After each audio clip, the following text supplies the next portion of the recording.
Welcome back! It's the second week of January 2026, and the economy is doing parkour.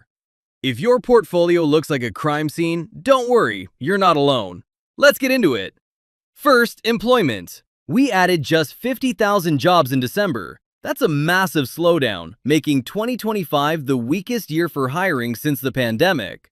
With unemployment at 4.4%, companies are getting picky. If you're job hunting, it's a grind out there. Brace yourself. Then there's Venezuela. Following the U.S. military raid that captured Maduro, the White House is moving to control their oil reserves indefinitely. They're promising $3 gas, but for now, it's just massive uncertainty and tankers in limbo. It is total Wild West rules in Caracas. And the tariffs. The Supreme Court is debating right now if those global levies are even legal. Cheap inventory is officially gone, and the costs are hitting us. Roughly $1,400 in extra taxes per household this year. It's a cost-push nightmare. As for crypto, honestly, not much going on. We're totally range-bound. Bitcoin is just bouncing between 90,000 and 94,000 like a bored tennis ball. No real momentum, just sideways pain. And look, real love. If you're still deep in the red on altcoins or dead projects, stop checking the charts every 5 minutes. It's better to just accept the loss. Close the tab, keep your sanity, and focus on building back with what you have left. The market doesn't owe you a comeback. But whether you're holding digital gold or just regular old cash, we're all swimming in the same macro soup. Individual wins are great, but it's these bigger shifts in labor and policy that decide which way the current is actually flowing for the rest of the year.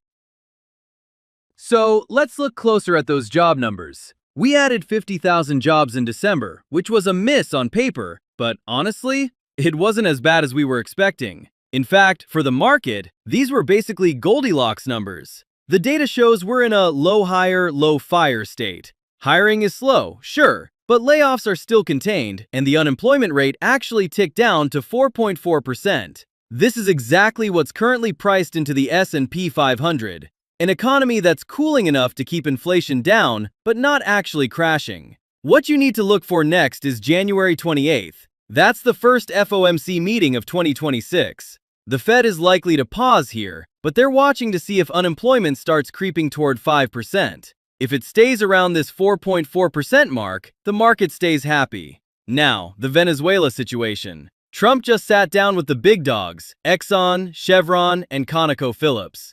He's asking for a $100 billion investment to rebuild their energy sector now that Maduro is out of the picture. The meeting went okay. The CEOs expressed willingness, but Exxon's boss literally called the country uninvestable today because of how much debt and legal chaos is left over. They want total security before they start drilling. Here's the thing about Venezuelan oil. It's heavy and sour. It looks like actual tar. But, and this is a big but, that's exactly what our refineries on the Gulf Coast were built for. We need it.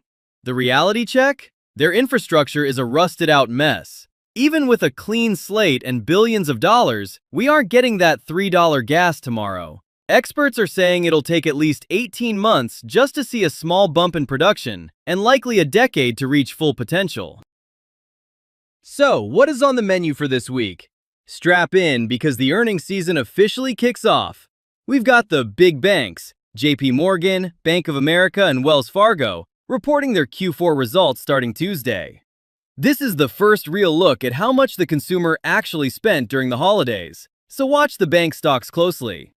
Data-wise, the big one is Tuesday's CPI report. Inflation was sitting at 2.7% last month, but because of that messy government shutdown, the numbers were a little glitchy. This report will finally show us if inflation is actually dead or just hiding. If CPI comes in hot, expect the market to throw a tantrum ahead of the Fed meeting. On the Trump front, keep an eye on the pre-Davos meetings. The administration is gearing up for the World Economic Forum in Switzerland next week. Word is that Secretary of State Marco Rubio is already meeting with Danish officials about the future of Greenland, and the White House is finalizing its energy security stance for Venezuela.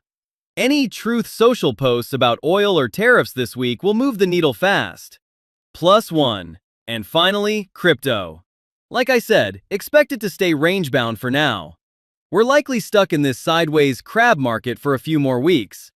However, keep your head up. Q1 of 2026 is historically positioned to give us the best returns of the year. If we're going to see a last hurrah or a real relief rally, it's happening in the next 2 months. After that, prepare for a sea of red or just total stagnation for the rest of 2026. Make your moves now because the window is closing. That's the outlook. Stay sharp, watch the banks, and I'll see you in the next one.